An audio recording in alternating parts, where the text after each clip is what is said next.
أعوذ بالله من الشيطان الرجيم بسم الله الرحمن الرحيم اللهم ألهمني رشدي وأعزني من شر نفسي اللهم انفعني بما علمتني وعلمني ما ينفعني وزدنا علما. آیت نمبر 71 سورہ نساء، پانچواں پارہ. یا ایھا الذین آمنوا خذوا حذرکم فانفروا ثبات او انفروا جمیعا.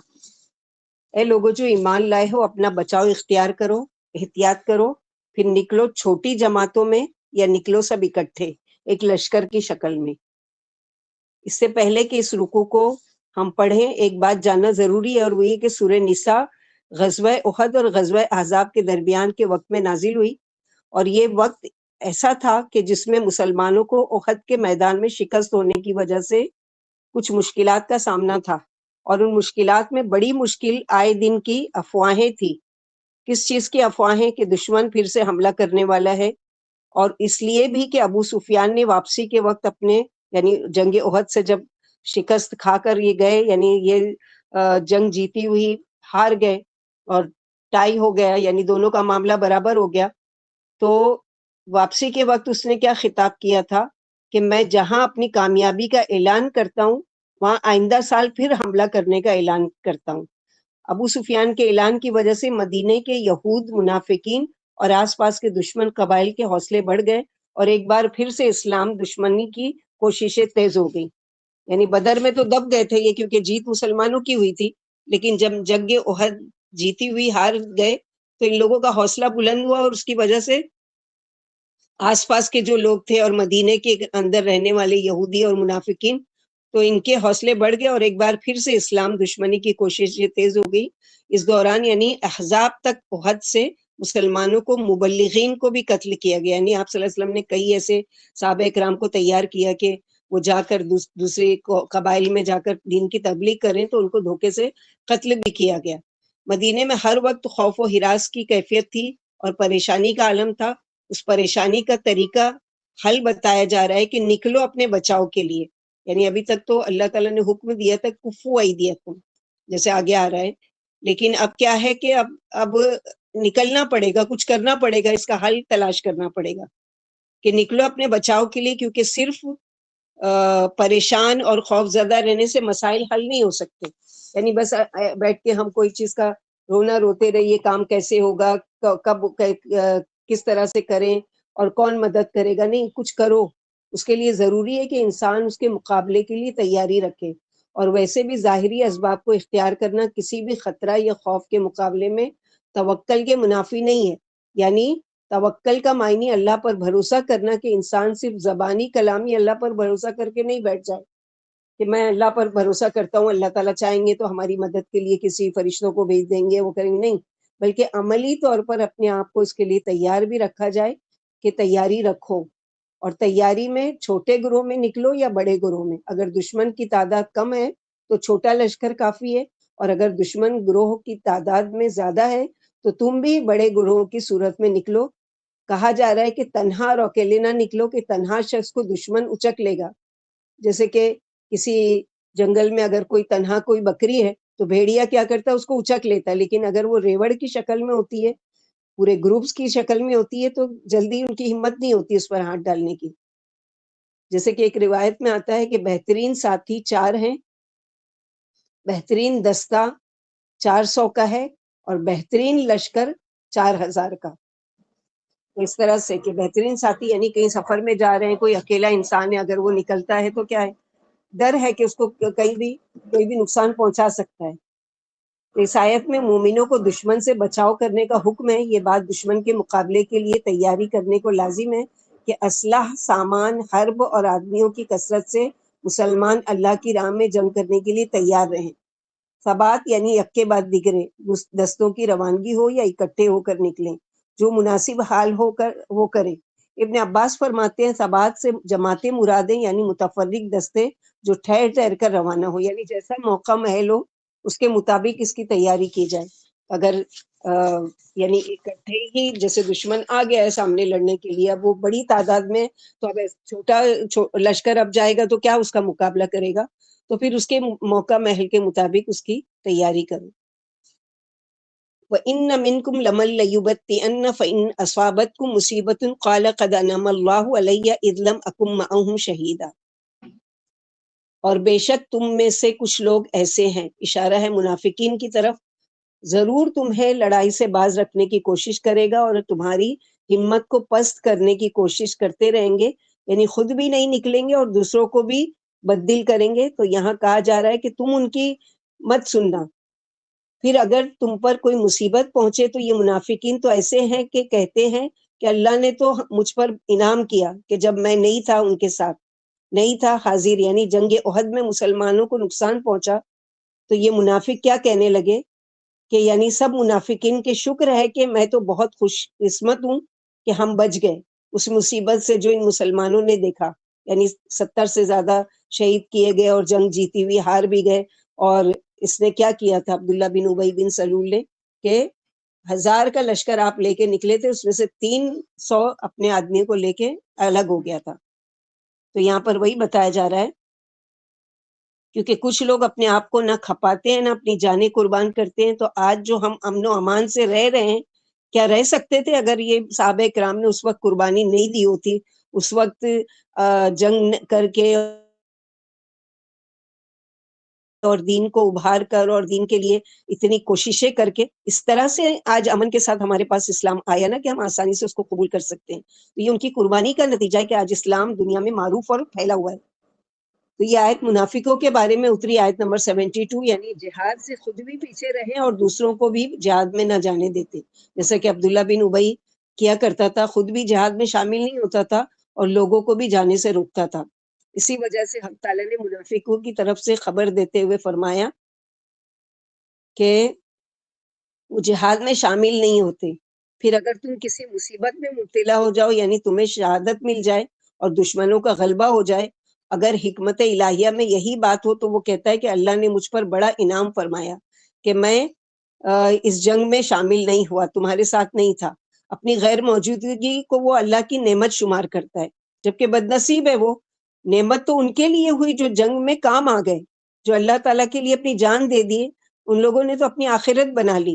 تو یہ کیا کہتے ہیں کہ جو ہماری جان بچ گئی یہ ہمارے لیے نعمت ہے کہ ہم جنگ میں نہیں گئے، اور یہ نہیں جانتا کہ مجاہد نے صبر و شہادت کا کتنا بڑا ثواب لوٹ لیا جو اس بدبخت سے جاتا رہا، یعنی منافقین۔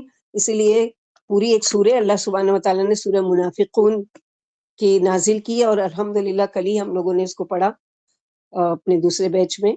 تو ان کے پول کھولنے کی بہت ساری صورتیں، سورہ توبہ آپ لوگ آگے پڑھیں گے، اس کا نام ہی ہے سورہ فادحہ، یعنی ان کی ایک ایک حرکتوں کو اس میں اللہ سبحانہ و تعالیٰ نے کھول کھول کر بیان کیا ہے۔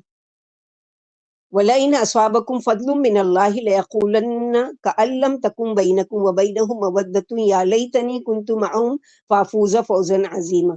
اور اگر تمہیں کوئی فضل پہنچے اللہ کی طرف سے، فضل سے کیا مراد ہے یہاں؟ مال غنیمت۔ تو یہ منافق پھر کہتا ہے کہ گویا تمہارے اور اس کے درمیان محبت کا قول کوئی تھا ہی نہیں، کہے گا اے کاش کہ میں ان کے ساتھ ہوتا تو میں بھی بہت بڑی کامیابی پاتا۔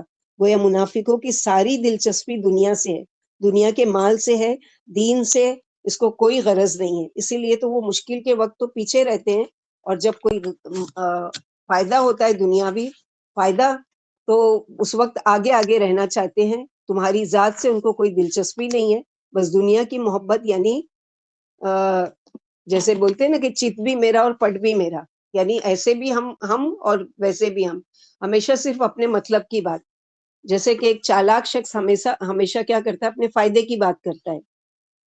مثلا یہ کہ ایک اس کا کال ہے نا کہ جو فائدے والا ہوتا ہے وہ اتنے چالاکی سے بات کرتا ہے، مثلا کسی سے کہتا ہے کہ میں تمہارے یہاں آؤں گا تو کیا کھلاؤ گے، اور جب تم میرے یہاں آؤ گے تو کیا لاؤ گے، یعنی دونوں طرف سے اس کی اپنی مطلب کی بات۔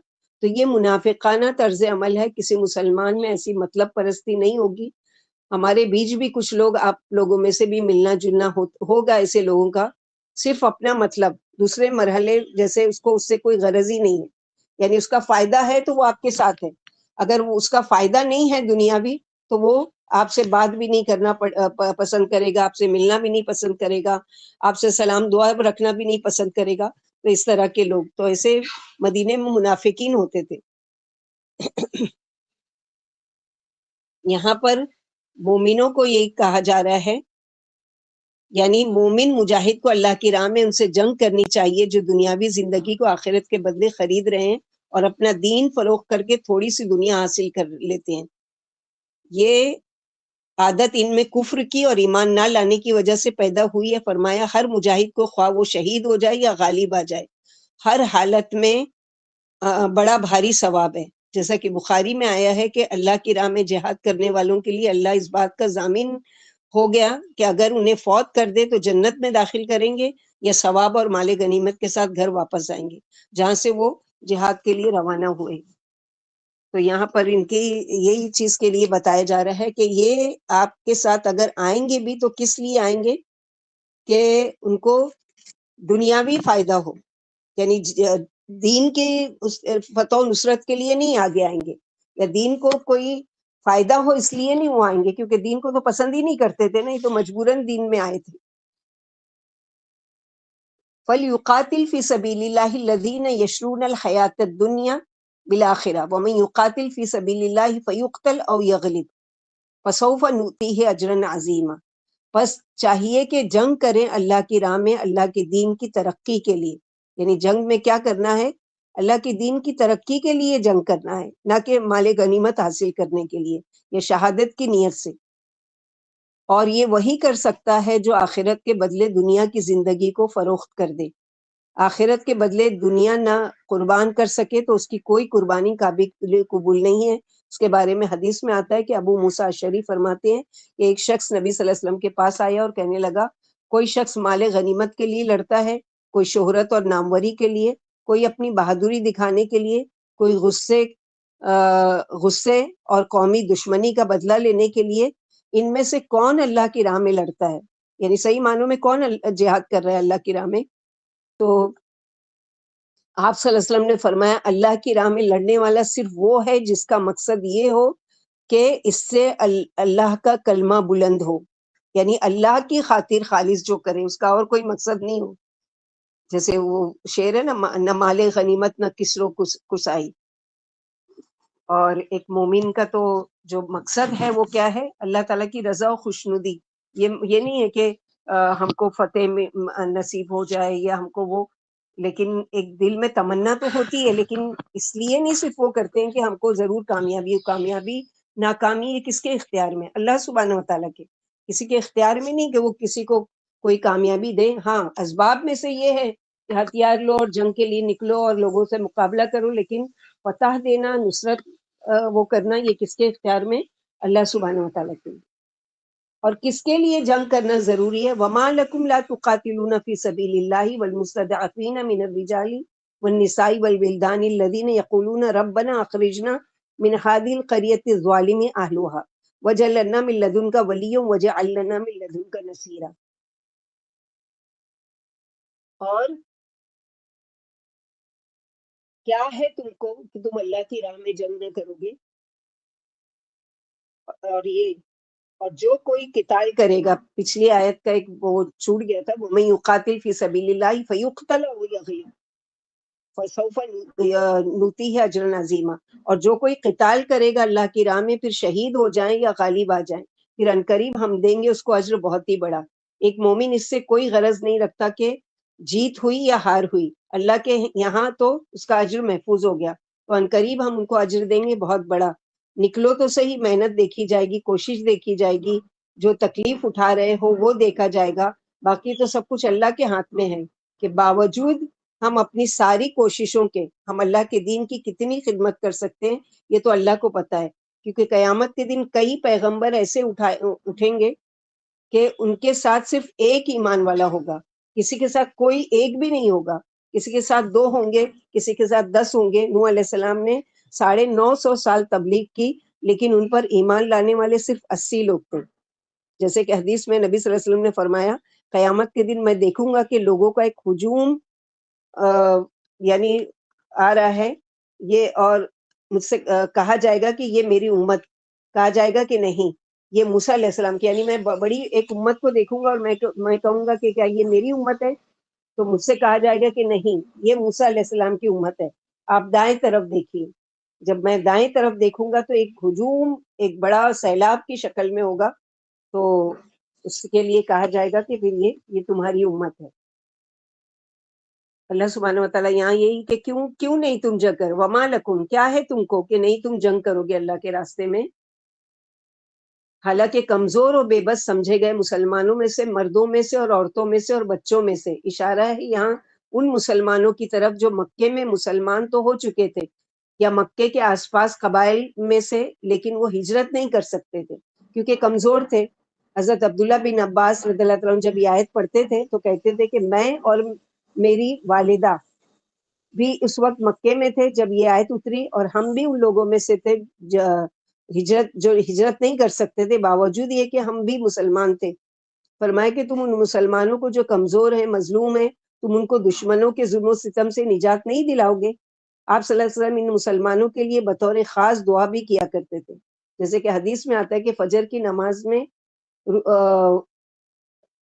وقت رکوع کے سے اٹھنے کے بعد قنوت نازلہ پڑھا کرتے تھے، جس میں آپ صلی اللہ علیہ وسلم فرماتے تھے اللہم اجعل مستضعفین من المؤمنین، اے اللہ مومنوں میں سے کمزور لوگوں کو نجات عطا کر۔ کہ کون سے کمزور جو یہ دعا کرتے ہیں، ربنا اخرجنا من هذه القرية الظالم اہلیہ، اے ہمارے رب ہمیں اس بستی سے نکال جس کے رہنے والے ظالم ہو چکے ہیں، وجعل لنا من لدنک ولیا، اور بنا ہمارے لیے اپنے پاس سے ایک خاص مددگار، حامی و مددگار، وجعلنا من لدنک نصیرا، اور بنا ہمارے لیے اپنے پاس سے کوئی مدد کرنے والا۔ اب یہاں جنگ کی ایک اور وجہ بھی بتائی گئی ہے کہ پہلے تو جنگ کا مقصد بتایا گیا کہ وہ اللہ کے راستے میں ہو اور اللہ کے دین کے کاز کے لیے ہو، اور اس کی پرواہ نہ ہو کہ ہماری جیت ہوتی ہے یا ہار ہوتی ہے۔ اب یہاں کیا بتائی گئی کہ جنگ اور کس مقصد کے لیے کرو، کہ مظلوموں کو ظالموں کے ظلم سے نجات دلانا ہے، جو اپنی نجات کے لیے کچھ نہیں کر سکتے سوائے دعائیں کرنے کے، کیونکہ جو لوگ ہجرت کر کے چلے گئے، اب جو وہاں رہ گئے تھے، ان دشمنوں نے، مشرکین مکہ نے کیا ہے، اور زیادہ ظلم و ستم، اور زیادہ ان پر پہرے داری کہ اب کوئی یہاں سے نہیں نکل کر جانے پائے، تو ان کی جینا اور بھی مشکل ہو چکا تھا۔ تو وہ دعا کیا کرتے تھے اللہ تعالیٰ سے کہ اللہ پاک مومنوں کو اپنی راہ میں جہاد پر ابھار رہے ہیں اور اس بات کی ترغیب دلا رہے ہیں کہ مکے میں جو کمزور مرد اور عورتیں اور بچے رہ گئے ہیں وہاں رہنے سے بیزار ہیں، اور ان پر کافر نت نئی مصیبتیں توڑ رہے ہیں اور طرح طرح کے مظالم ڈھا رہے ہیں اور بے یار و مددگار ہیں، انہیں چھڑا لاؤ۔ فرمایا وہ دعا مانگ رہے ہیں کہ اے ہمارے رب ہمیں اس بستی سے نکالیے، یعنی مکے سے جس کے باشندے ظالم ہیں، جیسے سورہ محمد آیت نمبر 13 میں بھی آتا ہے وَكَأَيٍّ مِّن قَرْيَةٍ هِيَ أَشَدُّ قُوَّةً، بہت سی بستیاں آپ کی اس بستی سے جس نے آپ کو نکال دیا قوت میں بہت زیادہ تھی، جن کو ہم نے ہلاک کر دیا۔ پھر فرمایا اس کے باشندے ظالم ہیں اور ہمیں اپنے پاس سے کوئی حمایتی اور مددگار عطا فرما تاکہ ہم یہاں سے نکل آئیں اور ان بدبختوں سے اپنا پیچھا چھڑا لیں۔ تو یہاں پر ان کے لیے کہ جنگ کرو، ان کے لیے یعنی ان کی یہ جو کمزور سمجھے گئے ان کو رہائی دلانے کے لیے، اس کو شہر سے باہر نکالنے کے لیے۔ آیت نمبر 75 ہو چکی، 76 ہے۔ الذین آمنوا یقاتلون فی سبیل اللہ والذین کفروا یقاتلون فی سبیل الطاغوت فقاتلوا اولیاء الشیطان ان کید الشیطان کان ضعیفا۔ وہ لوگ جو ایمان لائے وہ اللہ کے راستے میں جنگ کرتے ہیں۔ دوبارہ دہرایا گیا کہ مومن کا جنگ کا مقصد فی سبیل اللہ، اور وہ لوگ جنہوں نے کفر کیا وہ طاغوت کے لیے جنگ کرتے ہیں۔ طاغوت ہر سرکش قوت جو انسان کو اللہ کے راستے میں آنے سے روکے۔ تو جنگ کرو شیطان کے دوستوں سے۔ کون ہے یہ جو لوگوں کو اللہ کی طرف آنے سے روکتے ہیں؟ ان کید الشیطان کان ضعیفا، بے شک شیطان کی چال بڑی کمزور ہے۔ یعنی بظاہر شیطان کا جال بہت پھیلا ہوا ہے اور بہت بڑا نظر آتا ہے، شیطان کی کوششیں دنیا میں پھلتی پھولتی نظر آتی ہیں، لیکن حقیقت میں کیا ہے کہ وہ بہت کمزور ہے۔ اس آیت میں اللہ کی راہ میں لڑنے والوں اور طاغوت کی راہ میں لڑنے والوں کے مقاصد کا فرق بیان کیا گیا کہ اہل ایمان اللہ کے راستے میں لڑتے ہیں اور اہل کفر طاغوت کے لیے لڑتے ہیں، یعنی لوگوں کو اللہ کے راستے سے روکا جا سکے اس لیے لڑتے ہیں۔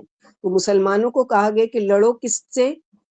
آپس میں نہیں، بلکہ اولیاء شیطان سے لڑو، یعنی جو تم کو لوگوں کو روکتے ہیں اللہ کے راستے میں آنے سے، ان سے لڑو۔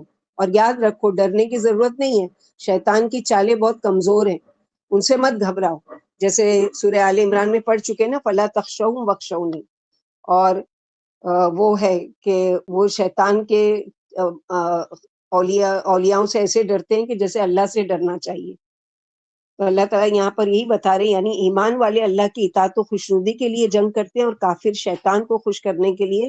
پھر حق تعالیٰ نے اپنے دشمنوں سے جنگ کرنے کے لیے مسلمانوں کو ترغیب دلائی ہے، اور فرمایا شیطان کے دوستوں سے لڑو اور ان سے مروب نہ ہو، کیونکہ شیطانی مکر جو ہے کمزور ہے، باطل کے پاؤں نہیں ہوتے اور کاغذ کی ناؤ کام نہیں دیا کرتی۔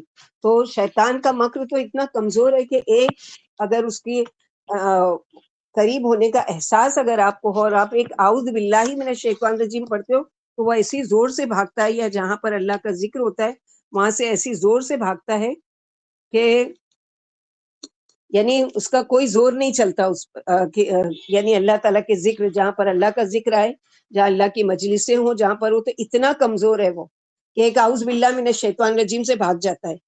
تو یہ جو اس کو ماننے والے ہیں، شیطان کی پیروی کرنے والے، شیطان کو فالو کرنے والے، ان سے ڈرنے کی ضرورت نہیں ہے۔ ڈرنا کس سے چاہیے؟ اللہ تعالیٰ سے، جیسے آگے کی آیت میں آ رہے ہیں نا کہ لوگوں سے ایسا ڈرتے ہیں جیسے اللہ سے ڈرنے کا حق ہے۔ آیت نمبر 77، الم تر الی الذین قیل لهم کفوا ایدیکم واقیموا الصلاۃ واتوا الزکاۃ فلما کتب علیہم القتال اذا فریق منهم یخشون الناس کخشیۃ اللہ او اشد خشیہ۔ کیا تم نے نہیں دیکھا ان لوگوں کو جن سے کہا گیا کہ اپنے ہاتھوں کو روک کر رکھو؟ یہ کن لوگوں کی طرف اشارہ ہے؟ مسلمانوں کی طرف، جنہیں مکی دور میں جہاد کرنے سے روکا گیا تھا۔ جیسے کہ ہم پڑھ چکے کہ مکے میں ہجرت سے پہلے اسلام کے مخالفین مسلمانوں کو بہت تنگ کرتے تھے، مارنا پیٹنا، ان کی معاشیات کو تباہ کرنا، مسجد حرام میں عبادت سے روکنا، تبلیغ کی اجازت نہ دینا، ان کو گھر بار چھوڑنے پر مجبور کرنا، یہ سب کچھ ان لوگوں نے اپنے لیے جائز کر لیا تھا۔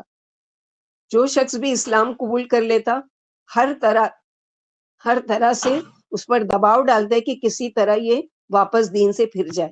ان کے ان تمام حرکتوں نے تو یہ جائز قرار دیا تھا کہ مسلمان بھی انہیں اور ان سے بدلہ لیں، اٹھیں اور ان سے بدلہ لیں۔ اس لیے مظلوم مسلمان بار بار نبی صلی اللہ علیہ وسلم سے آ کر اجازت مانگتے تھے کہ آپ صلی اللہ علیہ وسلم ہمیں ان کے خلاف لڑنے کی اجازت دیجیے، یعنی کب تک ہم ان کا ظلم سہتے رہیں گے، ہمیں اجازت دیجیے کہ ہم لڑیں ان سے، یعنی اپنا بدلہ لیں۔ لیکن آپ صلی اللہ علیہ وسلم ان کو روکتے تھے کہ ابھی نہیں، ابھی اللہ کا حکم نہیں آیا ہے، ابھی اجازت نہیں دی گئی ہے۔ یہ وحی خفی کے بارے میں بتایا گیا کہ بلکہ جواب میں کہا جاتا ہے کہ تم صبر کرو، یعنی آپ صلی اللہ علیہ وسلم نے کہا کہ اب نہیں، ابھی ہم طاقت میں کمزور ہیں، ابھی ہماری قوت نہیں بنی ہے، مکہ میں ہم کمزور ہیں، لہٰذا ابھی تم کرنے کا کام کیا ہے کہ صبر کرو، نماز اور زکوٰۃ ادا کرو۔ ایسا کیوں تھا؟ کیونکہ اس سے یہ بات پتہ چلتی ہے کہ نبی صلی اللہ علیہ وسلم کی اطاعت کرو، جہاں روکے رک جاؤ، اور کیونکہ جب یعنی ایک سسٹم نہیں ہوگا تو فائدے کی بجائے کیا ہے؟ نقصان ہوگا۔ یعنی کوئی بڑا لیڈر ہے، اگر اس کی بات نہیں مانیں گے تو کیا ہوگا؟ فائدے کی بجائے نقصان ہوگا۔ فلما کتب علیہم القتال، اب کیا ہوا؟ مدینہ ہجرت کر کے آ گئے مسلمان، یہاں آ کر جہاد فرض ہو گیا۔ جہاد کے فرض ہوتے ہی ایک گروہ ان میں سے جو کل تک جنگ کی اجازت مانگتے تھے، لوگوں سے ڈرنے لگا، اور محض انسان ہونے کے ناطے جو ڈر تھا، جیسے کہ کوئی دھماکے کی آواز سن کر سہم جاتا ہے، اور یہ ڈرنا ایمان کے منافی نہیں ہے۔ ایمان کے منافی کیا چیز ہے؟ کہ انسان اس ڈر کی وجہ سے قربانی دینے سے کترائے اور آگے نہ بڑھے۔ خشیت کیا ہے؟ ڈرنا، کہ کسی کی عظمت کی وجہ سے ڈرنا، ایسے ڈرنے لگا لوگوں سے جیسے اللہ سے ڈرنا چاہیے یا اس سے بھی زیادہ۔ یعنی اللہ تعالیٰ سے ڈرنا کیسا ہے؟ کہ جیسے اللہ تعالیٰ کی رسپیکٹ کے طور پر، اس طرح سے نہیں ڈرنا ہے کہ جیسے کوئی ڈراؤنی چیز کو دیکھ کر تم ڈرتے ہو، نہیں، بلکہ اللہ تعالیٰ کی جو کبریائی ہے، بڑائی ہے، بزرگی ہے، اس کے رسپیکٹ کے طور پر اللہ سے ڈرنا۔ آغاز اسلام میں جب مسلمان مکے میں تھے، ان پر نماز فرض تھی، مال میں زکوٰۃ دینے کا حکم تھا، خواہ مال حد نصاب کو پہنچا ہو یا نہ پہنچا ہو، اور فقراء کے ساتھ احسان و سلوک کرنے کا، مشرکوں سے درگزر کرنے کا، انہیں معاف کر دینے کا، اور ایک وقت تک صبر کرنے کا حکم تھا۔ مکی زندگی میں مسلمان دل ہی دل میں کڑتے جلتے رہتے تھے اور جنگ کے حکم کے آرزو مند تھے تاکہ دشمنوں سے بدلہ لے کر کچھ تو دل کی بھڑاس نکالیں۔ اس موقع اور محل کے لحاظ سے اس وقت جنگ بہت اسباب کی وجہ سے مناسب نہیں تھی۔ کیوں روکا گیا؟ مثلاً مسلمانوں کی انتہائی کم تعداد تھی جبکہ دشمن چاروں طرف سے کثرت سے پھیلے ہوئے تھے۔ یہ لوگ اپنے وطن میں جو حرمت والی جگہ ہے مقیم تھے، اس جگہ جنگ کی ابتدا کرنے کا حکم بھی نہیں تھا، یعنی حرم میں حدود حرم میں جنگ کرنا بھی منع تھا۔ اور جیسا کہ کہا جاتا ہے کہ اس وجہ سے مدینے میں آ کر ہی مسلمانوں کو جہاد کا حکم ملا، تو بعض جو تھوڑے دل کے تھے گھبرا اٹھے اور لوگوں کے مقابلے سے سخت مروب ہو گئے اور کہنے لگے کہ جہاد کی فرضیت کیوں دوسری مدت پر موقوف نہیں کر دی، یعنی آگے کیوں نہیں اس کو بڑھا دیا گیا، کیونکہ اس سے جانیں الگ جاتی ہیں، بچے الگ یتیم ہوتے ہیں اور عورتیں الگ بیوہ ہو جاتی ہیں، جیسے کہ سورہ محمد آیت نمبر 20 میں وَيَقُولُ الَّذِينَ آمَنُوا لَوْلَا نُزِّلَتْ سُورَةٌ، بعض ایمان والوں نے کہا کیوں کوئی سورت نہیں اترتی۔ پھر جب محکم سورت اتار دی گئی، اس میں جنگ کا بیان کیا گیا، تو آپ بیمار دل والوں کو دیکھیں گے کہ آپ کی طرف اس طرح دیکھتے ہیں جیسے کسی پر موت کی غشی طاری ہو گئی۔ ابن عباس عبد الرحمن بن عوف اور ان کے رفقا رسول اللہ صلی اللہ علیہ وسلم کے پاس مکے میں آ کر کہنے لگے، اے اللہ کے نبی، جب ہم مشرک تھے تو معزز تھے، لیکن افسوس ایمان لا کر ذلیل ہو گئے۔ فرمایا مجھے درگزر کرنے کا حکم ہے، تو مشرکوں سے جنگ نہیں کر سکتے۔ پھر جب آپ کو اللہ نے مدینہ پہنچا دیا اور جنگ کا حکم دیا تو بعض ہچکچانے لگے۔ اس پر اللہ تعالیٰ نے یہ آیت اتاری۔ جب ان پر جنگ فرض کر دی گئی تو ایک گروہ لوگوں سے مروب ہو کر کہنے لگا، ہم پر جنگ کیوں فرض کی گئی، ہمیں موت تک کیوں نہیں جینے دیا؟ حق تعالیٰ نے جواب دیا کہ فرما دیجئے دنیا کی جو متاع ہے وہ تھوڑی سی ہے، فائدہ تھوڑا سا ہے، اور پرہیزگاروں کے لیے آخرت بہتر ہے۔ یہاں پر کیا ہے کہ دنیا سے بے رغبتی کی ترغیب دلائی گئی ہے۔ فرمایا کہ متقی کے لیے آخرت بہتر ہے، یعنی جو تقوی والا ہوتا ہے اس کی آخرت اس کی دنیا سے بہتر ہوتی ہے۔ تمہیں تمہارے عملوں کا پورا پورا بدلہ دیا جائے گا اور تم پر کچھ بھی ظلم نہیں کیا جائے گا۔ اس میں مسلمانوں کو دنیا سے بے رغبتی کا اور آخرت کا شوق دلایا گیا اور انہیں جہاد کی ترغیب دلائی گئی ہے۔ تو سورہ نساء کی آیت نمبر 78 میں کرنے کے کچھ کام بتائے گئے ہیں۔ کون کون سے کرنے کے کام ہیں؟ نمبر 1، کوئی بھی کام کرنے سے پہلے انسان کو اس کی بھرپور تیاری کرنی چاہیے۔ نمبر 2، جب کام کا وقت آ جائے تو لوگوں سے نہیں ڈرنا چاہیے۔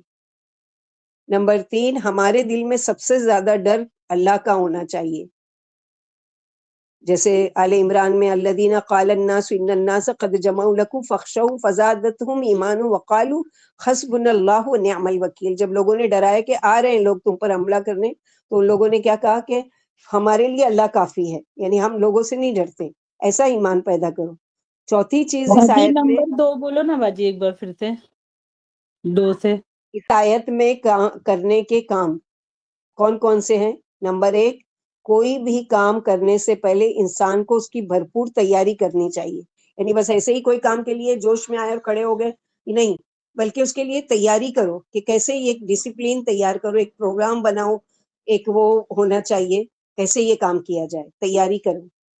نمبر 2، جب کام کا وقت آ جائے تو لوگوں سے نہیں ڈرنا چاہیے، کیا تیاری تو کر لیے لیکن اب پتہ نہیں کیا ہوگا، لوگ آ جائیں گے اور زیادہ وہ کریں گے، ہار گئے تو، یہ سب ڈر نہیں ہونا چاہیے۔ نمبر 3، ہمارے دل میں سب سے زیادہ ڈر کس کا ہونا چاہیے؟ اللہ تعالیٰ کا۔ نمبر 4، جب یہ کام کو کرنے کا وقت آ جائے تو ٹال مٹول نہیں کی جائے، سستی نہیں کی جائے، کام کو مؤخر نہ کیا جائے، جیسے کہ ان لوگوں نے کہا کہ کیوں مہلت نہیں دی گئی ایک وقت تک کا کہ ہم بعد میں لڑتے، اور اس کے لیے تو یہاں وہی بتایا جا رہا ہے۔ اور 5ویں چیز اس میں یہ بتائی گئی ہے، اگر ساری کوششوں کے باوجود کامیابی نہ ملے تو یاد رکھیے کہ دنیا کی مدت فائدہ تھوڑے دن کا ہے، اللہ کے ہاں کسی پر ذرہ برابر بھی ظلم نہیں ہوگا۔ یہاں کامیابی نہیں تو آخرت میں تو کامیابی یقینی ہے، یعنی بہترین بدلہ ہے۔ تو کس اعتبار سے؟ کوالٹی ہر چیز بہتر، اور مدت کے اعتبار سے بھی ہمیشگی، یعنی جو آخرت کی کوالٹی ہے وہ ہر چیز سے بہتر ہے اور ہمیشگی والی ہے نا آخرت، جیسے والآخرت خیر و ابقی، تو یہ جو دنیاوی فائدہ یا دنیاوی تم وہ سوچتے ہو، تو یہ آخرت کے بارے میں سوچو کہ اللہ سبحانہ وتعالیٰ نے آخرت میں تمہارے لیے کیا کچھ تیار کر رکھا ہے اور کیا کیا چیزیں وہ تمہارے لیے وہ کی گئی ہے. تو یہاں یہی بتایا گیا. آیت نمبر 77 کی میں ہے باجی یہ. جی جی 77 کی اس میں کہ 5 باتوں کا ہم لوگوں کو اس آیت سے پتہ چلا کہ کیا کیا کرنے کے کام ہیں اس میں. آیت نمبر 78 میں اللہ سبحانہ وتعالیٰ فرماتے ہیں، جیسے یہ پڑھا ہم لوگوں نے کہ دنیا کے فائدے کے لیے تم سوچتے ہو اور وہ کرتے ہو، والآخرۃ خیر لمن اتقی، اور آخرت بہتر ہے اس کے لیے جو تقوی اختیار کرے. آخرت کے مقابلے میں دنیا کا کیا ہے؟ جیسے سمندر کے مقابلے میں پانی ایک قطرہ، اور دنیا کی نعمتیں پریشانیوں کے ساتھ اور آخرت کی نعمت پریشانیوں سے پاک. کیسے دنیا میں ڈر، یعنی یہ لائٹ الیکٹرک پوز کر رہے ہیں، کبھی اس سے کرنٹ بھی لگ سکتا ہے. یعنی دنیا کی نعمت کیا ہے کہ جو استعمال کر رہے ہیں اس سے تو ڈر بھی ہے کہ وہ نعمت ہمارے لیے نقصان دہ بھی ثابت ہو سکتی ہے. مثلا سمندر میں سیر و تفریح کے لیے جاتا ہے، اب اس کے لیے ڈر ہے کہ ہو سکتا ہے کہ وہ ڈوب بھی جائے. لائٹ یوز کر رہا ہے، لائٹ سے ہو سکتا ہے اس کو کرنٹ بھی لگ جائے. تو یہ تو دنیا کی ایسی وہ چیز ہے کہ ہے تو نعمت لیکن اس سے نقصان کا بھی اندیشہ ہے. لیکن آخرت کی جو نعمتیں ہیں اس کے تو کبھی بھی کوئی نقصان کے بارے میں سوچ بھی نہیں سکتا. جیسے کھانا کسی کو زیادہ پسند ہے تو زیادہ پسندیدہ کھانا کھا لیا تو کیا ہے؟ نقصان ہے. لیکن یہاں پر آخرت میں کیا ہے کہ ما تشتہی، جو ان کا دل چاہے گا وہ کھائیں گے، وہ ساری نعمتیں عیش کریں گے، لیکن ان کو کوئی نقصان نہیں ہوگا. ولا تظلمون فتیلا، اور تم پر یاد رکھو دھاگے کے برابر بھی ظلم نہ کیا جائے گا. دنیا میں تو کسی بزنس میں پیسے لگاتے ہو، ڈرتے ہو پتہ نہیں کہ لے کر بھاگ نہ جائے، دھوکہ نہ دے دے. اللہ کی راہ میں ہر چیز جو بھی تم نے دیا بڑھا چڑھا کر دیا جائے گا. تم پر ایک دھاگے کے برابر بھی ظلم نہیں کیا جائے گا، یعنی پورا پورا تم کو بدلہ دیا جائے گا اللہ سبحانہ و تعالیٰ کیا.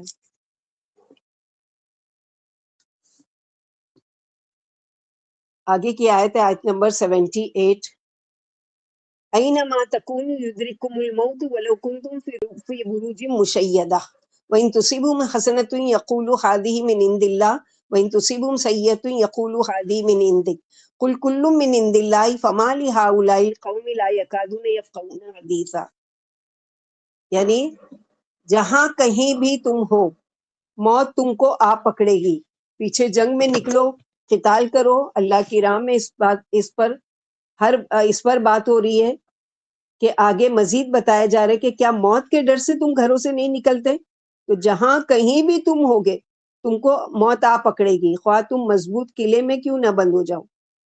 ہم سب سوچے کہ اگر ہم اللہ کی راہ میں کچھ قربانی نہیں کرتے تو کیا جو کچھ ہمارے پاس ہے جو ہمیشہ رہے گا ہمارے پاس وہ پھر بھی چلا جائے گا، کیونکہ موت سے کسی کو فرار نہیں ہے. آج تک کوئی اس سے نہیں بچا. سائنس چاہے جتنی بھی ترقی کر لے، جتنی مرضی چاہے نئی نئی دوائیں ایجاد کر لے، نئی نئی انوینٹس وہ کر لے، ہر بیماری کی ایجاد کرے، مگر موت کا فرشتہ آ کر جب کھڑا ہو جاتا ہے تو وہ بھی بے بس ہو جاتے ہیں. جیسے بہت سے ڈاکٹر ہیں نا، ہر ممکن علاج کرنے کے بعد کیا کہتے ہیں کہ دعا مانگو، اوپر والے سے دعا مانگو. تو کیا ہے کہ وہاں اپنے آپ کو بے بس کر لیا ان لوگوں نے. یعنی موت تو تمہیں بہرحال آنے والی ہے، خواہ تم کتنے ہی مضبوط قلعوں میں کیوں نہ چھپ جاؤ، اس سے تو کوئی بچ نہیں سکتا. وہ تو لامحالہ آ کر رہے گی. جسے موت کہتے ہیں آ کر رہے گی، جسے جان کہتے ہیں جا کر رہے گی. اللہ سبحانہ وتعالیٰ نے سورہ رحمان میں فرمایا کہ یاد رکھو کل من علیہا فان، جو بھی زمین میں ہے سب کو فنا ہے. یعنی ایک وقت آئے گا کہ موت کو بھی موت آ جائے گی. کلو نفس ذائقۃ الموت، آل عمران آیت نمبر 85 میں پڑھ چکے. ہر شخص کو موت کا مزہ چکھنا ہے. وما جعلنا، سورہ انبیاء آیت نمبر 34، وما جعلنا لبشر من قبلک خلد، ہم نے آپ سے پہلے کسی بشر کے لیے ہمیشگی مقرر نہیں فرمائی ہے.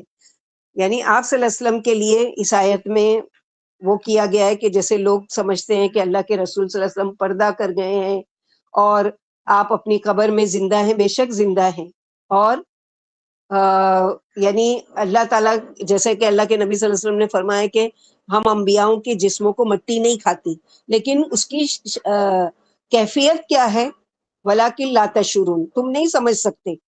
تم یہ کہہ سکتے وفات ہوئی ہے، اس کو ماننا ہے، یہ نہیں کہہ سکتے کہ وفات ہی نہیں ہوئی.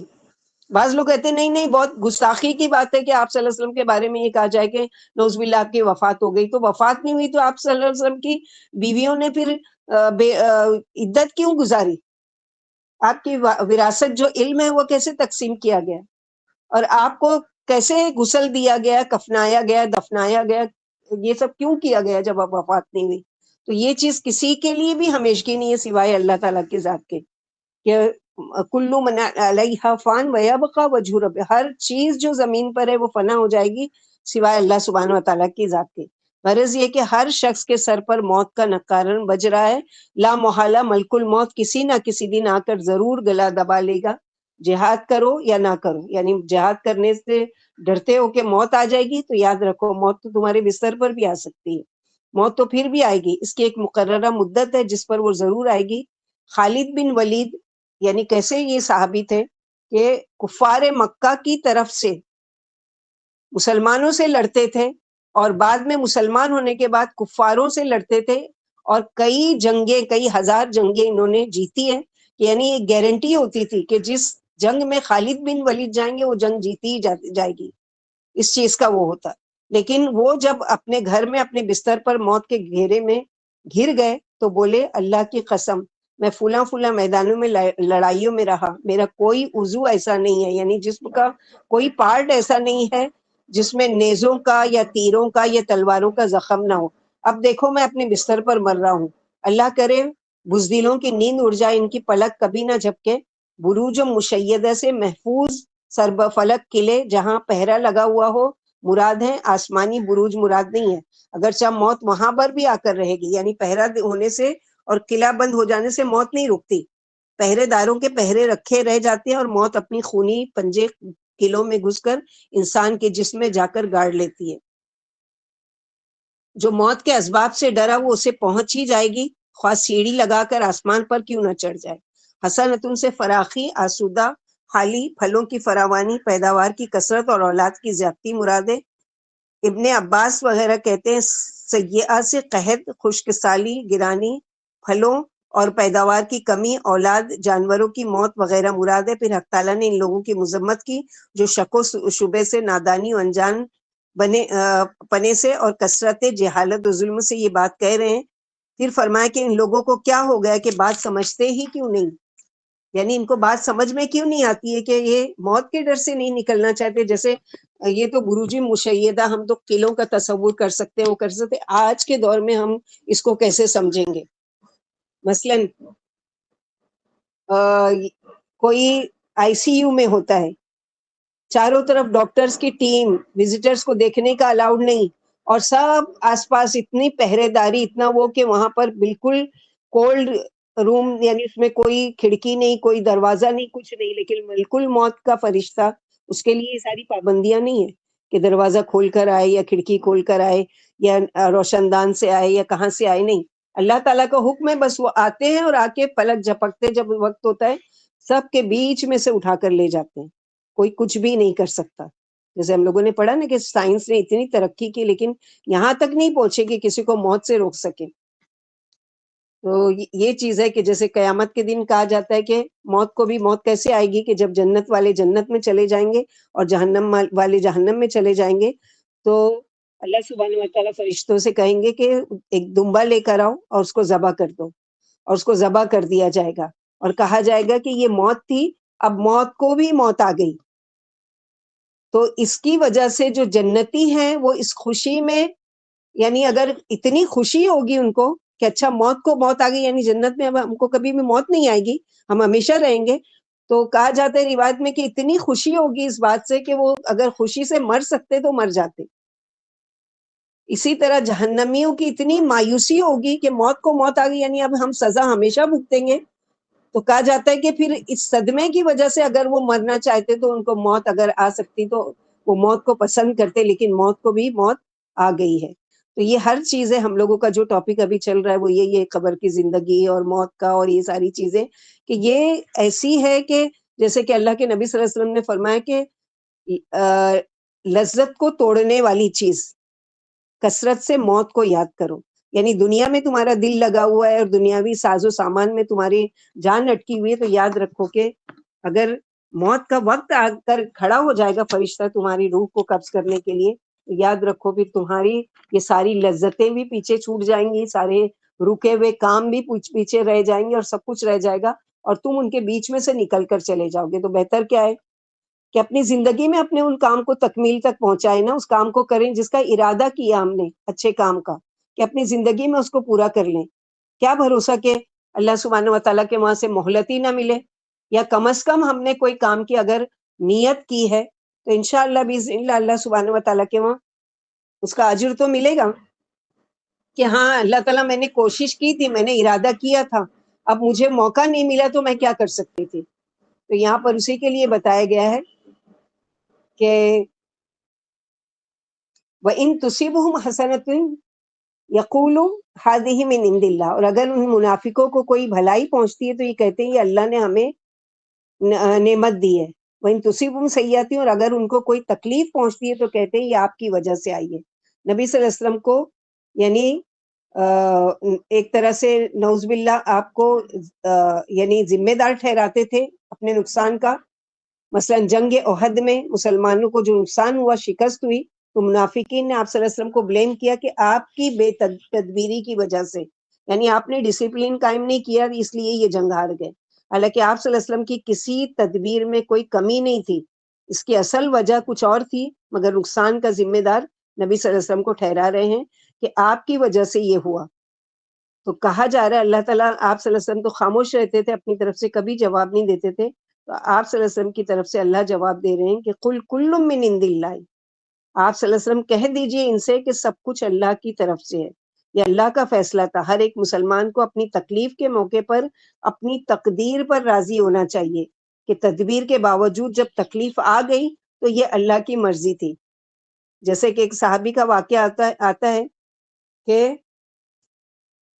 وہ کہتے ہیں کہ جو صبح شام کے اذکار میں بسم اللہ الذی لا یضر مع اسمہ شیء فی الارض ولا فی السماء وہ سمیع العلیم پڑھ لیا کرے گا تو اللہ سبحانہ و تعالیٰ اس کو ہر شر سے جو آسمان سے اترنے والی اس سے بچا لیں گے. اتفاق سے ان کے پیر میں فالج ہو گیا تھا، پیرالائزڈ ہو گئے تھے، تو لوگوں نے ان کے پیر کی طرف دیکھا، مطلب اشارہ بولنے کا مقصد یہ تھا کہ پھر یہ کیوں ہوا آپ کے ساتھ؟ اگر آپ کہتے ہو کہ کوئی بھی شر جو اترا ہے اس سے اللہ تعالیٰ حفاظت کرے تو یہ کیوں ہوا؟ تو انہوں نے کہا کہ یہ اس لیے ہوا کہ میں اس دن یہ پڑھنا بھول گیا. یہ بھی اللہ کے اذن سے کہ کوئی چیز جو تقدیر میں ہے وہ ہونے والی ہوتی ہے تو اللہ تعالیٰ اس کے فائدے کی چیز ہم سے بھلا دیتے ہیں. تو پھر کرنے کا کام کیا ہے کہ اللہ کی ذات پر تقدیر پر یقین اور بھروسہ، جیسے کہا گیا ہے کہ قدر اللہ ما شاء فعل وَإِنْ أَصَابَكَ شَيْءٌ فَلَا تَقُلْ لَوْ أَنِّي كُنْتُ كَانَ كَذَا وَكَذَا وَلَكِنْ قُولُوا قَدَّرَ اللَّهُ مَا شَاءَ فَعَلَ. کیونکہ اگر کا دروازہ کیا ہے شیطان، یعنی جب پہنچے تجھ کو کوئی مصیبت تو یہ نہ کہے کہ میں اگر یہ کر لیتا تو وہ ہو جاتا، اگر میں ایسا کر لیتا تو ایسا ہو جاتا، بلکہ یہ کہنا چاہیے کہ قدر اللہ ما شاء فعل، جو ہوا میرے ساتھ وہ اللہ تعالیٰ کی تقدیر میں ایسا ہی تھا. کیونکہ ہم کاش کہتے نا، کاش میں نہیں جاتی، کاش میں اس کو نہیں جانے دیتی تو اس کو نظر نہیں لگتی، کاش کہ میں نہیں جانے دیتی تو اس کا ایکسیڈنٹ نہیں ہوتا، کاش کاش کرتے ہیں تو کاش جو ہے وہ شیطان کے عمل کا دروازہ کھولتا ہے. تو یہاں اس کے لیے منع کیا گیا ہے کہ اگر اللہ سبحانہ و تعالیٰ کی طرف سے لکھی ہے کوئی مصیبت، کوئی تکلیف، کوئی پریشانی تو وہ آ کر ہی رہے گی. اور تقدیر اور تدبیر کو سمجھنے کے لیے یوں سمجھے کہ یہ 50-50% کا معاملہ ہے. کیسے؟ 50% انسان کو آزادی دی گئی ہے کہ وہ کچھ کام کرے، تدبیر کرے، کوشش کرے. بعض مرتبہ ان کی کوشش کام بھی آ جاتی ہے، لیکن 50% وہ انسان کے بس سے باہر ہوتی ہے. علی رضی اللہ عنہ سے ایک مرتبہ کسی نے پوچھا تھا کہ تقدیر اور تدبیر کا کیا معاملہ ہے؟ انہوں نے فرمایا اس شخص سے، یعنی پوچھنے والے سے، کہ اپنا دایاں پاؤں اٹھاؤ. اس نے اٹھا لیا. فرمایا اب بایاں پیر بھی اٹھاؤ. اس نے کہا کہ نہیں اٹھا سکتا. دو تو اکٹھے کیسے اٹھ سکتے ہیں، ورنہ میں گر جاؤں گا. کہا یہی تو تقدیر اور تدبیر ہے کہ 50% تک تم جا سکتے ہو، 50 کے بعد اگر 50 میں سے تمہارا اختیار ہے، اختیار نہیں ہے اس کے اوپر. ہمیں کیا سکھایا گیا ہے کہ جو 50% ہے اس میں کوشش کرو، کوشش کامیاب ہو جائے تو اس پر اللہ کا شکر ادا کرو، اور جو 50% پر راضی ہو جائے، جب نہ بن پڑے تو صبر کرو. یہی زندگی ہے شکر اور صبر کے درمیان کی، کہ کوشش میں کامیاب ہو جائے تو یہ اللہ کے اذن سے ہے، ناکام ہو جائے تو تقدیر ہی ایسی تھی. کیونکہ بندہ مومن کی یہی شان ہے کہ کامیابی تو شکر کا نام ہے، اور تو صبر وہ لڑتا نہیں مگر بگڑتا بھی نہیں ہے کہ اللہ نے میری تقدیر ایسی کیوں بنائی. بعض دفعہ ہوتا ہے نا کہ تقدیر کو بلیم کرنے لگتے ہیں، اللہ نے میری تقدیر ایسی کیوں بنائی، مجھے ہی یہ نقصان کیوں ہوا، یا میری کوشش کامیاب کیوں نہیں ہوتی. اور وہ مایوس ہو کر بھی کچھ نہیں کرتا اور بیٹھ جاتا ہے تاکہ اب مزید کوشش کروں گا ہی نہیں.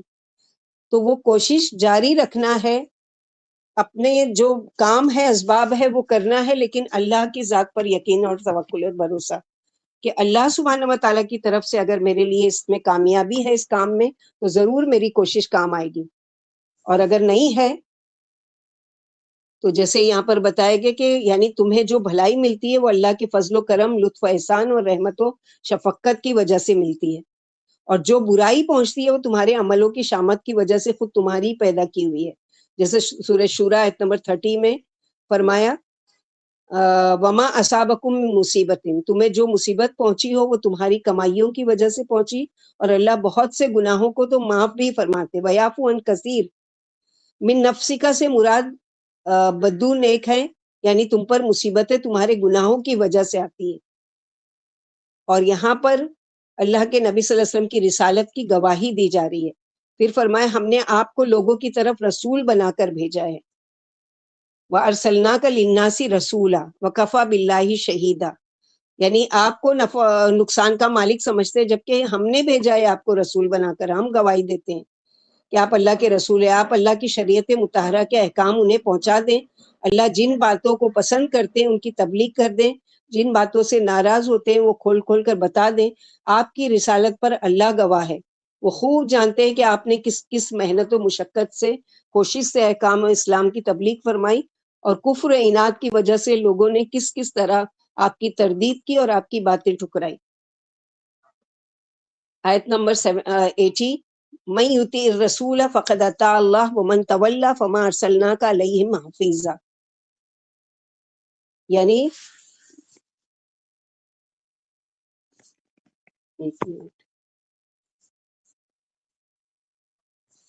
من یطیع الرسول، اور یعنی جس نے رحمت عالم کی اطاعت کی، آپ صلی اللہ علیہ وسلم کی اطاعت کی، اس نے میری اطاعت کی، اور جس نے آپ صلی اللہ علیہ وسلم کی نافرمانی کی اس نے اللہ کی نافرمانی کی. یہ صرف اس وجہ سے کہ آپ اپنے جی سے کوئی بات نہیں گھڑتے، جو کچھ کہتے ہیں وہی کا پیغام ہوتا ہے. نبی صلی اللہ علیہ وسلم نے فرمایا جس نے میری بات مانی اس نے اللہ کی بات مانی، اور جس نے میری بات ٹھکرائی اس نے اللہ کی بات ٹھکرائی، اور جس نے امیر کی نافرمانی کی اس نے میری نافرمانی کی. پھر فرمایا جو آپ کی بات نہیں مانتے اس کا وبال انہی پر ہوگا، اس میں آپ کا کوئی قصور نہیں ہے. آپ کا جو فرض تھا وہ آپ نے پورا کر دیا. آپ کا فرض صرف تبلیغ ہے. جس نے آپ کی بات مان لی وہ خوش نصیب ہے، نجات پالے گا، اور اس کے برابر آپ کو بھی ثواب ملے گا. اور جس نے آپ کی بات کو ٹھکرا دیا، آپ کا کیا بگاڑا، اپنے پاؤں پر آپ ہی کلاڑی ماری. نبی صلی اللہ علیہ وسلم نے فرمایا جس نے اللہ کی اور رسول کی اطاعت کی وہ ہدایت پا گیا، اور جس نے اللہ کی اور اس کے رسول کی نافرمانی کی اس نے اپنا ہی نقصان کیا. تو یہاں پر اسی لیے بتایا جا رہا ہے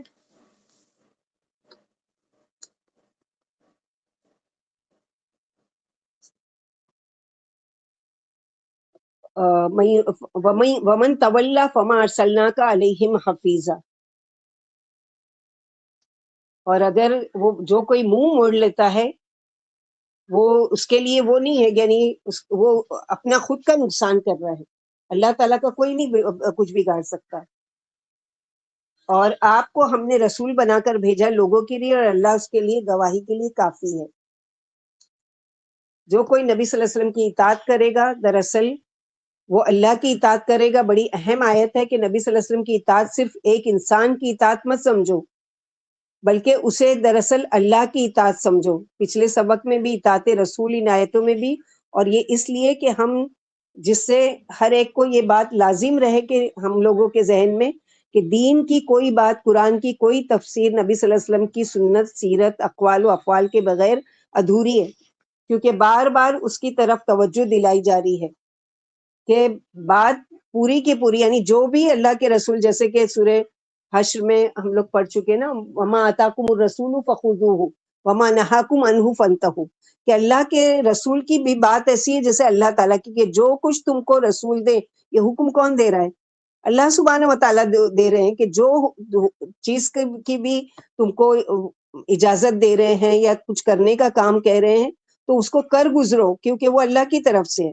اور جس کام سے وما نہاکم عنہ فانتہوا، اور جس چیز سے روک دیا گیا اس سے تم بھی رک جاؤ. تو یہاں پر یہی بتایا گیا کہ کتنا ضروری ہے اللہ تعالیٰ کے رسول کی اطاعت کرنا اور بات ماننا، کیونکہ بعض لوگ کہتے ہیں ہم قرآن کو تو مانتے ہیں لیکن ہم حدیث کو نہیں مانتے. یا آپ صلی اللہ علیہ وسلم کو تو ان سے یہ سوال کرنا چاہیے کہ پھر تم نماز کیسے پڑھو گے؟ اگر تم قرآن کو صرف مانتے اور حدیث کو نہیں مانتے تو پھر نماز کیسے پڑھو گے، وضو کیسے کرو گے، زکوٰۃ کیسے ادا کرو گے، دوسرے کام کیسے کرو گے؟ کیونکہ ہر چیز میں جو چیز کا حکم قرآن میں آیا ہے اس کی ڈیفینیشن آپ صلی اللہ علیہ وسلم کی زندگی میں عملی طور پر یا قولی طور پر یا فعلی طور پر یا تقریری طور پر آ گئی. یعنی آپ نے وہ کام یا تو اس کو یعنی ڈیٹیل میں کہہ کر بتایا، یا آپ صلی اللہ علیہ وسلم نے خود کر کے بتایا، یا لوگوں کو کرتے ہوئے دیکھا اور ان کو شاباشی دی، یعنی اپریشیٹ کیا. تو یہ چیز اگر نہیں مانیں گے، مثلا نماز، اب نماز کا حکم قرآن میں واقیم الصلاۃ وآتوا الزکاۃ، نماز کب پڑھو، نماز کیسی پڑھو، نماز کس طرح پڑھو، ایک دو لفظ میں اللہ کے نبی صلی اللہ علیہ وسلم صلو کما رأیتمونی اصلی، نماز ایسی پڑھو جیسے مجھے پڑھتے ہوئے دیکھو.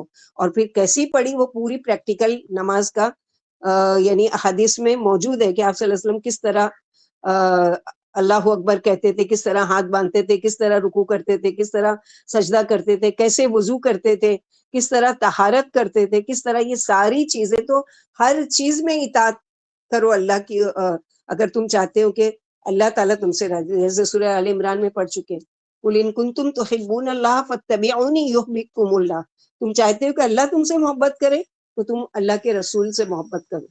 اللہ سے رسول کی محبت کا تقاضا کیا ہے کہ آپ پر کثرت سے درود پڑھا جائے اور آپ کا نام لے لے کے جھوما جائے اور آپ کے لیے درود و سلام پڑھتے رہیں اور یہ کریں، اور بات ماننے کا جب وقت آئے تو بات نہیں مانیں گے. یہ اطاعت ہے، یہ محبت ہے اللہ کے رسول سے. تو یہاں پر یہی بتایا گیا کہ اللہ تعالیٰ کی نافرمانی کرو گے، جیسے دوسری جگہ حدیث میں آتا ہے من اطاع رسول فقد اطاع اللہ، من عصانی فقد عصیتہ، جس نے میری نافرمانی کی اس نے دراصل اللہ کی نافرمانی کی. تو یاد رکھو جو چیز کا ہم انکار کر رہے ہیں، جو آ گیا اوتھینٹک حدیث میں کہ یہ کام کرنے کے ہیں اور اس کام سے رکنے کے ہیں، وہاں اپنی مرضی چلائیں گے تو یہ سوچ لو کہ ہم اللہ تعالیٰ کو ناراض کر رہے ہیں، اللہ تعالیٰ کے حکم کو ٹال رہے ہیں، اللہ کی بات کو ٹال رہے ہیں. یہاں پر اس کے لیے وہ کیا بتایا گیا، ومن تولی فما ارسلناک علیہم حفیظا، اور جو کوئی اس سے یعنی اطاعت رسول سے منہ موڑے گا تو ہم نے آپ کو ان پر نگہبان بنا کر نہیں بھیجا ہے. آپ کی ذمہ داری نہیں کہ آپ ان کو پکڑ پکڑ کر پوچھیں کہ وہ آپ کی بات کیوں نہیں مان رہے ہیں. ان کی نگرانی خود فرما رہے ہیں، اللہ تعالیٰ خود ان سے پوچھیں گے. تو ہم سب کو غور کرنا چاہیے کہ ہم کس حد تک اپنے اخلاق، آداب، اعمال میں آپ کی اطاعت کرتے ہیں. کیونکہ منافق زبان سے تو اطاعت کے دعوے کرتے تھے، لیکن زبان سے، لیکن اندر سے کیا ہے ان کے، ایک وہ تھا دل میں بغض تھا اللہ کے نبی صلی اللہ علیہ وسلم کے خلاف. تو یہ منافق کی نشانی ہے کہ اللہ کے رسول کی محبت کا تو دعویٰ کریں، لیکن جب اس کو اللہ کی رسول کی اطاعت کرنے کا حکم دیا جائے تو پھر اس سے منہ موڑے اور اپنی مرضی چلائے.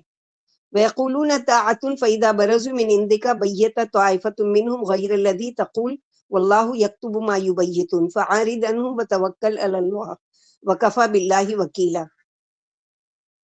اور یہ منافقین جو آپ کے سامنے اطاعت کے دعوے کرتے ہیں، یعنی آپ کے سامنے تو کہتے ہیں کہ ہم آپ کی بات مانیں گے، آپ اللہ کے سچے رسول ہیں، جیسے سورہ منافقون میں کل ہی ہم لوگوں نے پڑھا کہ عبداللہ بن ابی بن سلول جو رئیس المنافقین تھا کھڑے ہو کر کہتا تھا کہ اللہ کی قسم آپ اللہ کے رسول ہے، تو اللہ تعالیٰ نے وہاں جواب دیا کہ اللہ تعالیٰ کو نہیں پتا ہے کہ وہ اللہ کے رسول ہیں، اس کو بتانے کی کیا ضرورت ہے؟ تو یہ اپنی بڑائی اور اس کے لیے، تو یہاں پر بھی کیا کہ بڑا سر وہ کر کے اور بڑے فرما بردار بن کر آپ صلی اللہ علیہ وسلم کی مجلس میں بیٹھتے تھے اور کہتے تھے کہ ہم اطاعت کرتے ہیں آپ کی، لیکن پیٹھ پیچھے کیا کرتے تھے کہ جو آپ کے سامنے اطاعت کے دعوے کرتے ہیں راتوں کو اس بارے میں آپس میں ڈسکس کرتے تھے، مشورے کرتے تھے جو آپ نے نہیں کہی، یعنی ساری آپ کے خلاف سازشیں کرتے تھے۔ بیتا یبیتو، رات کے وقت مل کر مشورہ کرتے، کیونکہ دن کو اگر یہ کوئی سازش مل کر کریں تو لوگوں کو پتہ چل جائے گا، تو دن میں نبی صلی اللہ علیہ وسلم کی مجلسوں میں آتے اور رات کو بیٹھ کر تدبیریں کرتے کہ ان کی باتوں کے توڑ کے یعنی کیسے کیا جائے، کیسے ان کا نقصان پہنچانے کی کوشش کی جائے، جیسے کہ سورہ بقرہ میں پڑھ چکے ہیں نا، وَإِذَا خَلَوْا إِلَىٰ شَيَاطِينِهِمْ، وَإِذَا، جب وہ آپ کے پاس آتے تو کہتے کہ آمنا، ایمان لائے ہم، وَإِذَا خَلَوْا إِلَىٰ شَيَاطِينِهِمْ قَالُوا إِنَّا مَعَكُمْ إِنَّمَا نَحْنُ مُسْتَهْزِئُونَ، اور جب اپنے جیسے منافقوں کی بستی میں یا ان کی مجلسوں میں پہنچتے ہیں تو کیا کہتے ہیں کہ ہم تو تمہارے ساتھ ہیں، ہم تھوڑی مسلمان ہوئے، ہم تو خالی ان کو دکھانے کے لیے ہم تو مذاق کر رہے تھے۔ تو اللہ تعالیٰ وہاں جواب دے کہ اللہ ان کا مذاق بنائے، واللہ یستہزئ بکم۔ تو یہاں پر بھی ہے کہ جو بھی یہ چپکے کہہ رہے ہیں، واللہ یکتب ما یبیتون، اور اللہ لکھ رہے ہیں جو بھی وہ راتوں کو چپکے مشورہ کرتے ہیں، جو بھی وہ آپ کے خلاف سازشیں کرتے ہیں، اسلام کے خلاف، مسلمانوں کے خلاف، قرآن کے اس پیغام کے خلاف، آپ صلی اللہ علیہ وسلم کو اس کے مقابلے میں کیا تدبیر سجائی گئی ہے؟ فَعَارِضْ عَنْهُمْ، یہ نہیں کہا کہ ٹھیک ہے آپ بھی بدلہ لے لیجئے، بتایا گیا کہ یہ ایسا کر رہے ہیں اور قرآن میں اس کو مینشن بھی کر دیا گیا، لیکن یہ نہیں کہا گیا کہ آپ بھی بدلہ لیجئے اور آپ بھی ان سے پوچھئے کہ کیوں کرتے ہو تم لوگ میرے پیچھے ایسا، بلکہ کیا کہا جا رہا ہے؟ فَعَارِضْ عَنْهُمْ، ان کو اگنور کرو۔ ان سب کے لیے بھی بہت بڑا سبق ہے کہ کہیں بھی ہمیں پتہ چلے کہ کوئی ہمارے خلاف کوئی سازش کر رہا ہے، کوئی آپ کے بارے میں غلط پلاننگ کر رہا ہے، تو اس تجسس میں پڑنے کی بجائے ان سارے معاملے کو اللہ کے سپرد کر دینا چاہیے۔ وہ فوّض امری الی اللہ، جیسے کہ نبی صلی اللہ علیہ وسلم کو ایک دعا سکھائی گئی ہے کہ جب کوئی تمہارے بارے میں کوئی شرارت کرے یا کوئی تمہارے خلاف کوئی پروپیگنڈا کرے یا تمہارے خلاف کوئی تمہاری عزت کو وہ کرنے کے لیے وہ کرے، تو اس کے لیے دعا کیا کرو؟ اللہم نجعلک فی نحورہم ونعوذ بک من شرورہم، اے اللہ ہم آپ کی پناہ چاہتے ہیں، اے اللہ ہم آپ کو رکھتے ہیں ان کے گلوں پر، نحر یعنی زباں کے یہ کچھ نہ بول سکیں، یعنی ان کی زبانیں جو ہیں وہ گونگ ہو جائیں، یہ جو سازشیں ہمارے خلاف کر رہے ہیں یہ کر نہیں پائیں، یہ چپ ہو جائیں یا کسی حکومت والے کے پاس جائیں تو یہ دعا پڑھیں۔ جو شخص یہ دعا پڑھ لیتا ہے تو وہ خود بخود محفوظ ہو جاتا ہے۔ تو اپنا کام کرتے جائیں نیک نیتی کے ساتھ، اور اللہ کو ہی اپنا کارساز کافی سمجھیں کہ اللہ کافی ہے میرے لیے۔ اس آیت میں منافقوں کا بیان ہے کہ وہ موافقت تو اطاعت کا اظہار کرتے ہیں، پھر جب آپ کے پاس سے غائب ہو جاتے ہیں تو راتوں کو آپس میں اپنی بات کے خلاف چپکے مشورہ کرتے ہیں۔ اللہ ان کے مشوروں کو لکھ لیتے ہیں، یعنی فرشتوں سے جو بندوں پر مقرر ہے لکھوا لیا جاتا ہے۔ اس آیت میں منافقوں کو ڈانٹا گیا ہے کہ یہ کیا بیہودہ مشوروں حرکت ہے، کیا اللہ سے تمہاری کوئی بات چھپ سکتی ہے؟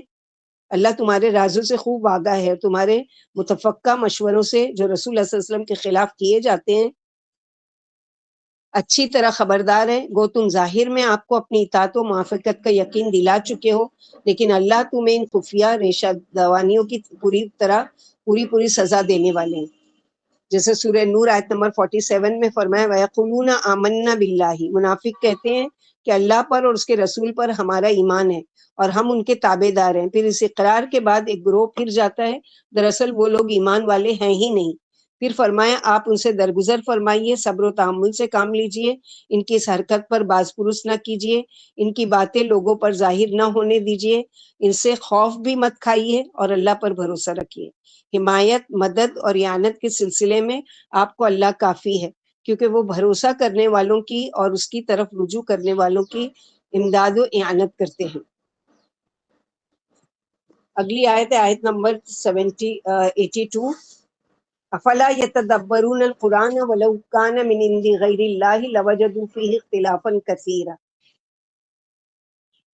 کیا یہ وہ قرآن پر غور و فکر نہیں کرتے، تدبر نہیں کرتے؟ صرف تلاوت نہیں کرنا ہے، کیونکہ صرف تلاوت کریں گے تو اختلافات نظر آئیں گے قرآن میں، کیونکہ ایک جگہ کچھ لکھا ہے، دوسری جگہ کوئی اور بات لکھی ہے.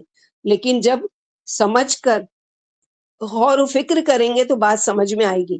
یہاں کیا کہا جا رہا ہے کہ اگر یہ قرآن کسی اور کی طرف سے ہوتا تو اس میں کثرت سے اختلاف پاتے، کیونکہ نبی صلی اللہ علیہ وسلم کے زمانے میں کوئی کاغذ، کوئی لائبریری، کوئی اسکالرز تو تھے نہیں. آپ صلی اللہ علیہ وسلم خود امی تھے، آپ نے کبھی قلم نہیں پکڑا. پھر اتنی بہترین کتاب آپ کی نہیں ہو سکتی، یہ اللہ ہی کی طرف سے ہے. اور یہ قرآن 23 سال میں مکمل ہوا. کیا کوئی ایک انسان کے بس کی بات ہے کہ تبدیلی نہیں آئی؟ یہ معجزہ ہے. قرآن میں تدبر کے لیے سب سے پہلی شرط کیا ہے؟ نمبر 1، آپ کو اس کے معنی آتے ہوں، کیونکہ معنی کے بغیر تو سمجھ میں آ ہی نہیں سکتا، تو غور و فکر کیسے کریں گے؟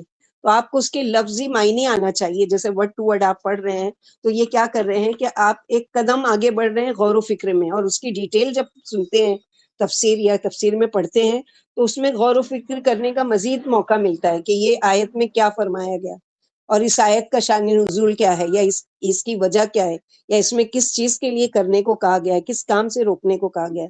یہ غور و تدبر ہے. پھر دوسرا تدبر کا طریقہ کیا ہے کہ پھر یہ آیت پڑھ کر معنی سمجھ کر پھر تفصیل سے سمجھنا، یہ بھی تدبر ہے. اور اس آیت کا اصل مقصد سمجھ سکیں، یعنی پھر اصل وہ یعنی جیسے اسکالرس نے ایسی ہی نہیں محنت کی ہے، یعنی کئی کئی والیوم میں تفسیریں لکھی گئی ہیں. یعنی ایک ایک آیت، جیسے کہا جاتا ہے کہ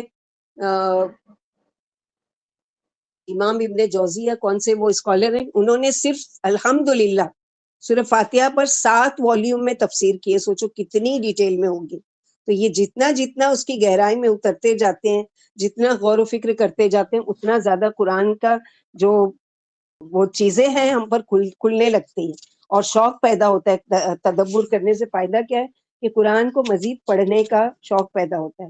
یعنی قرآن میں غور و فکر کریں، قرآن پاک کے محکم معنوں کے سمجھنے سے اور اس کے الفاظ بلیغہ میں غور کرنے سے اعراض نہ کریں، کیونکہ یہ ایسا کلام ہے جس میں اختلاف و تناقض بالکل نہیں.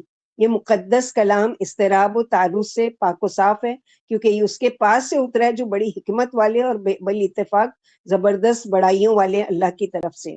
اس میں جو بات ہے لاجواب ہے، بہتر ہے، بہتر سے بہتر ہے، حق سے بھرپور ہے.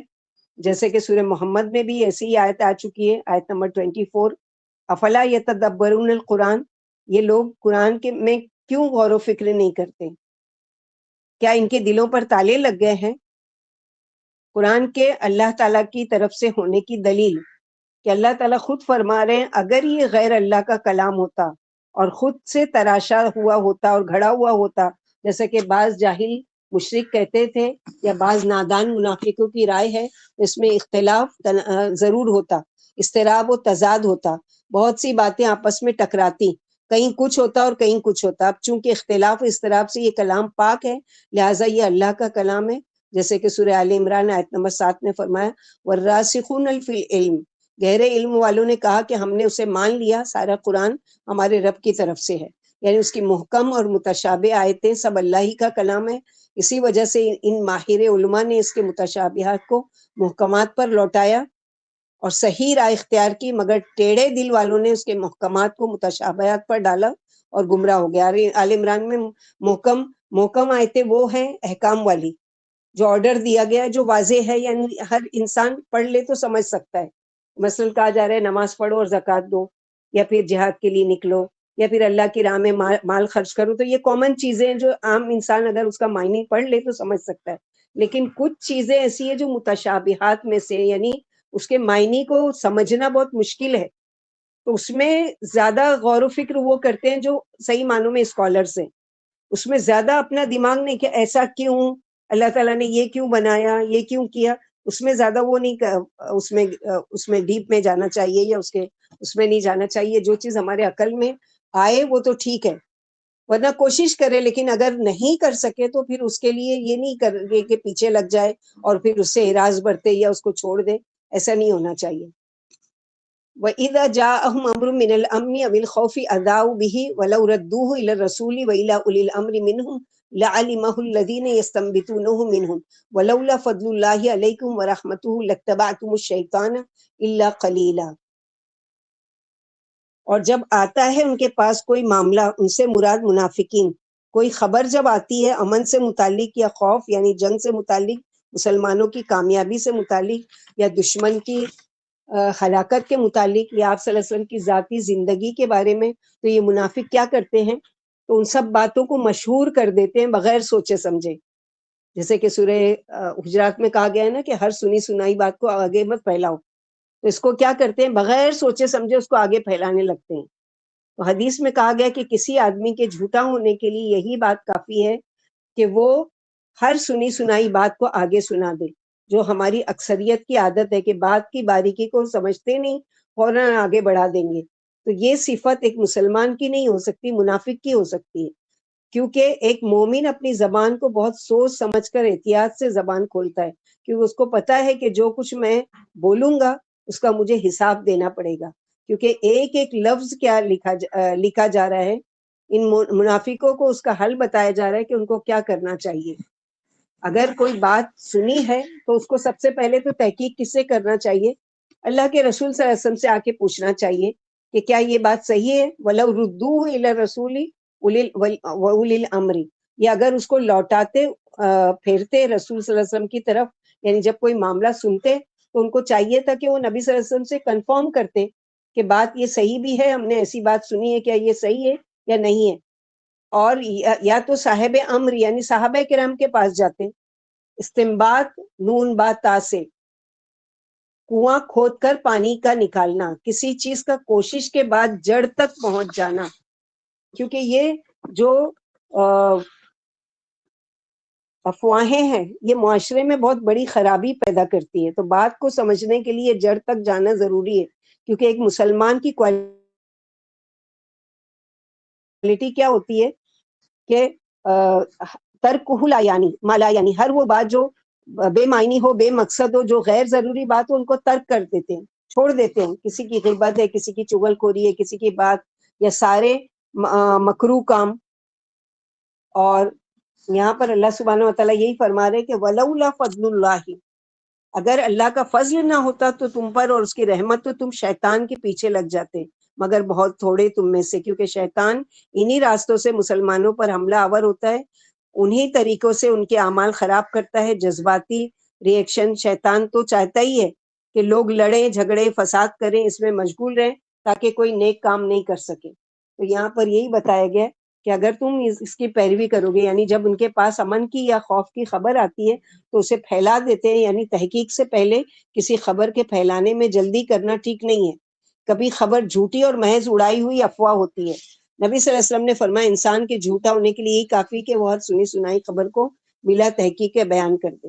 رسول اللہ صلی اللہ علیہ وسلم نے قیل و قال سے منع فرمایا ہے، یعنی جو لوگوں کی باتیں بغیر بلا تحقیق و تدبر کے اور غور و فکر کے بیان کرتا ہے، اسے منع فرمایا کہ ایسا نہ کرو۔ جس نے کوئی ایسی بات بیان کی جسے وہ جھوٹی سمجھتا ہے تو وہ بھی جھوٹا ہے۔ جب عمر رضی اللہ عنہ کو یہ خبر ملی کہ نبی صلی اللہ علیہ وسلم نے ازواج مطہرات کو طلاق دے دی ہے، تو گھر سے مسجد نبوی سیدھا تشریف لائے۔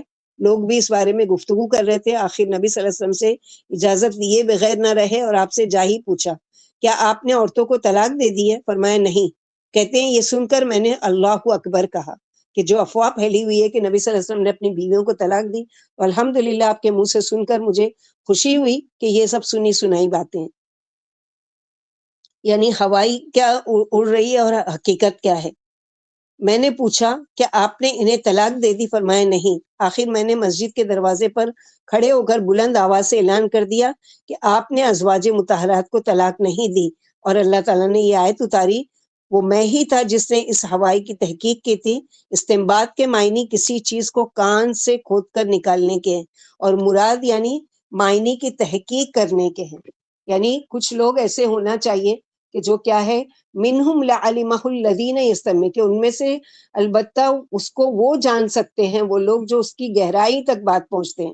مثلا کوئی بات ایسی ہوتی ہے، قرآن کی بات ہو، حدیث کی ہو، کوئی بھی کہ ہمارے سمجھ میں نہیں آتی ہے، اب کوئی اسکالر جو اس کی گہرائی تک بات سمجھتا ہے اس سے پوچھ لینا چاہیے کہ مجھے یہ بات نہیں سمجھ میں آئی، یہاں پر یہ اس بات کا یہاں کرنے کا مقصد کیا ہے، یا یہاں پر یہ بات کیوں ایسی کہی گئی ہے، یہ بات میرے سمجھ میں نہیں آئی۔ تو ہر ایک کے لیے نہیں، حالانکہ ہر ایک کو کوشش ضرور کرنا چاہیے، کسی پر ڈیپینڈ نہیں کرنا چاہیے، کوئی سے پوچھے تو خود غور و فکر کرو، کیونکہ ہر ایک کو دعوت دی جا رہی ہے۔ افلا یتدبرون القرآن، کیا وہ قرآن میں غور و فکر نہیں کرتے؟ تو قرآن تو ہر ایک کو، ہم سب کو دعوت دیتا ہے کہ قرآن میں غور و فکر کرو، اور قرآن میں کے لیے وقت نکالو، اور قرآن کے لیے محنت کرو، قرآن کے سیکھنے اور سکھانے کے لیے کوشش کرو، اور اس کے لیے اپنی ایفرٹ، اپنی جو طاقت ہے، قوت ہے، جو بھی نعمت اللہ تعالیٰ نے دی ہے اس کو لگاؤ۔ جیسا جتنا اس کی گہرائی میں اترتے جاؤ گے اتنا زیادہ تمہارے دل میں قرآن رچتا بستا جائے گا، اور اتنا زیادہ اس سے محبت پیدا ہوتی جائے گی۔ اللہ کرے اس سے زیادہ ہمارے عملوں میں یہ قرآن آ جائے۔ یا رب افلا تدبرون القرآن میں ایک چیز یہ بھی آتی ہے کہ جیسے کہ اللہ کے نبی صلی اللہ علیہ وسلم قرآن میں غور و فکر کرنے کا ایک طریقہ یہ تھا کہ جہاں پر جنت کی آیتیں آتی تو آپ صلی اللہ علیہ وسلم کیا کرتے؟ جنت کا سوال کرتے۔ جہاں پر جہنم کی آیتیں آتی تو رک کر جہنم سے پناہ مانگتے۔ جہاں پر اللہ تعالیٰ سے کسی اصل اللہ من فضلک، اللہ سے اس کے فضل کو سوال کرو تو وہاں رک کر اللہ سے کے فضل مانگتے، اللہ میں اسلوک من فضلک۔ جہاں پر اللہ تعالیٰ کہتے ہیں کہ وَلِلَّهِ الْأَسْمَاءُ الْحُسْنَى فَادْعُوهُ بِهَا، کہ اللہ تعالیٰ کے اچھے اچھے نام ہے اس سے مانگو، تو وہاں رک کر اللہ سے سوال کرنا چاہیے۔ تو یہ ساری چیزیں بھی غور و تدبر میں آتی ہے، اور اس کی گہرائی کو بھی سمجھنے کے لیے کہ سمجھیں گے تو سمجھانے والے بنیں گے، اور جب سمجھیں گے تو اس پر عمل کرنے والے بنیں گے۔ اللہ سبحانہ و تعالیٰ سے دعا ہے کہ یہیں تک رکتے ہیں ہم لوگ آیت نمبر 73 انشاءاللہ۔ اللہ سبحانہ و تعالیٰ سے دعا ہے کہ اللہ تعالیٰ ہم لوگوں کو کہنے سننے سے زیادہ عمل کی توفیق عطا فرمائے۔ اللہ سبحانہ و تعالیٰ ہم سب سے راضی ہو جائے، اللہ تعالیٰ ہم سے وہ کام لے لے جو اللہ کی پسند کا اور اللہ کے مخلوق کے فائدے کا ہو جائے۔ اللہم انا نسألک رداک والجنہ، اللہ تعالیٰ آپ کی رضا بھی چاہتے ہیں اور آپ کی جنت بھی چاہتے ہیں۔ اللہم انا نسألک جنت الفردوس، اللہم ادخلنا جنت بغیر حساب۔